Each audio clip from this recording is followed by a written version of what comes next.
చంద్రబాబు నాయుడు గారు ఈ పింఛన్ల పంపిణీ కార్యక్రమం సందర్భంగా ఆయన ప్రారంభించటమే ఒక ఒక దిగువ మధ్యతరగతి కూడా కాదు నిజానికి.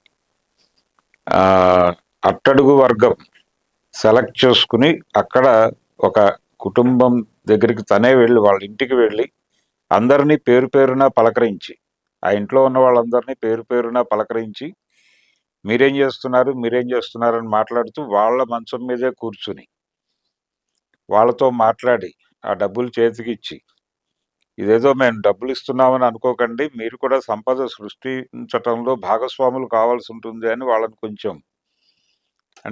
కొంచెం మేలుకొలుపు గీతం కూడా పాడి అలా ఆయన ఈ పింఛన్ల పంపిణీ కార్యక్రమాన్ని ప్రారంభించారు. నిజానికి జగన్మోహన్ రెడ్డి గారు ఏం చేసేవారు, మీట నొక్కుతున్నాను అని చెప్పి ఒక సభలో ప్రకటించి ఆయన మీట నొక్కేవారు, డబ్బులు వెళ్ళిపోయాయి.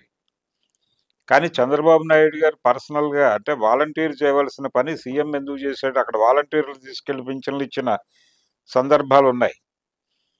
తద్వారా ఏం జరిగింది అనేది, అంటే జగన్మోహన్ రెడ్డి గారి ఓటమికి దారి తీసినటువంటి కారణాలు ఏమిటి అనేది చాలా సీరియస్గా తెలుగుదేశం, జనసేన, భారతీయ జనతా పార్టీ, ఇతర పార్టీల నాయకులు అందరూ కూడా ఒక అధ్యయనం చేశారు.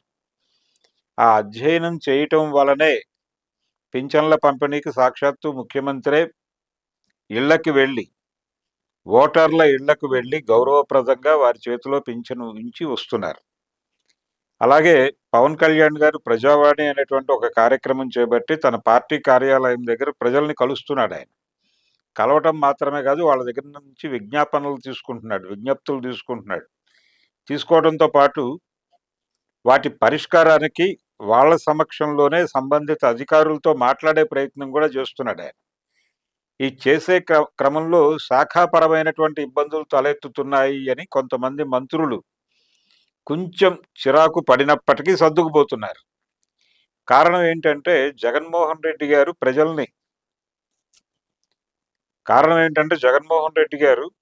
ప్రజల్ని పట్టించుకోవటం, అంటే వాళ్ళ రోజువారీ వాళ్ళని కలవటంలో ఒక ఇబ్బందికి గురి చేశారు అనేది ఒక విమర్శ ఉంది. అంటే వాలంటీర్లు, ఓటర్లు, తాను ఇంతే, టోటల్ అన్ని వ్యవస్థల్ని బైపాస్ చేశాడు ఆయన.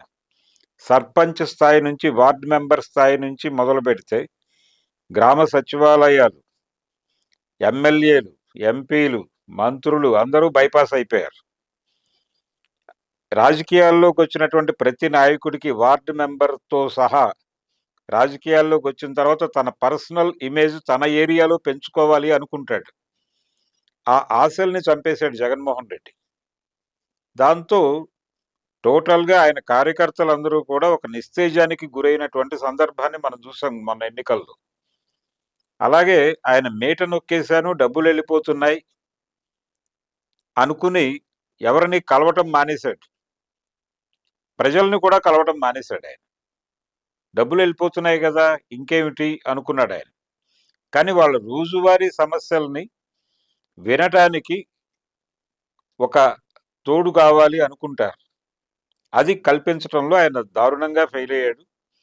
ఏ ప్రజల మద్దతుతో అయితే, ఏ ప్రజల్లో ఉండి ఆయన నిరంతరం పాదయాత్ర చేస్తూ ప్రజలలో ఉండి 2014లో ఆయన ప్రతిపక్షంలో ఉన్నప్పుడు అసెంబ్లీలో కంటే కూడా ప్రజల్లోనే ఎక్కువ ఉన్నాడు. ఆ ప్రజలలో ఎక్కువ ఉండటం అనే ఇంపాక్ట్, ఆ ప్రభావమే ఆయన్ని 151 స్థానాల్లో గెలిపించి ముఖ్యమంత్రిని చేసింది. ఆయన ముఖ్యమంత్రి అయ్యాక దాన్ని మర్చిపోయి మీట నొక్కుతున్నాను, డబ్బులు వెళ్ళిపోతున్నాయి, దేర్ ఎండ్స్ ది మ్యాటర్ అనుకున్నాడు. అన్ని వ్యవస్థల్ని బైపాస్ చేశాడు, ప్రజల్ని పట్టించుకోలేదు, ఎవరిని కలవలేదు. ముఖ్యమంత్రిని కలవటం అంటే నేరుగా భగవంతుడిని కలవటం అనేటువంటి పరిస్థితి తీసుకొచ్చాడు ఆయన. తపస్సు చేయాల్సినటువంటి పరిస్థితి కల్పించాడు. ఇది ఆయనకి, అంటే ఎన్నికలకి దగ్గర పడుతున్నటువంటి సమయంలో సిద్ధం అని చెప్పి అప్పుడు బయటకు వచ్చాడు ఆయన. అప్పటి వరకు బయటకు లేదు, ఆయన కనిపించటమే చాలా గగనము. రెండోది, ఆయన రక్షణ కోసం ఆయన వెళ్ళేటువంటి మార్గంలో చెట్లు కొట్టేయటం, అలాగే పరదాలు కట్టి తీసుకెళ్లటం, ఇలాంటి కొన్ని వ్యవహారాలు నిజానికి ఆయన తండ్రి గారు కూడా చేయనటువంటి పనులు ఇవి. రాజశేఖర్ రెడ్డి నేరుగా రోజు ప్రజా దర్బార్ కార్యక్రమం ఉండేది. క్యాంప్ ఆఫీస్‌లో ఆయన జనాల్ని కలిసేవాడు. అది కూడా పట్టించుకోలేదు జగన్మోహన్ రెడ్డి గారు. అయితే జగన్మోహన్ రెడ్డి గారు ఓటమి నుంచి అదొక గుణపాఠం నేర్చుకున్నారు వీళ్ళందరూ.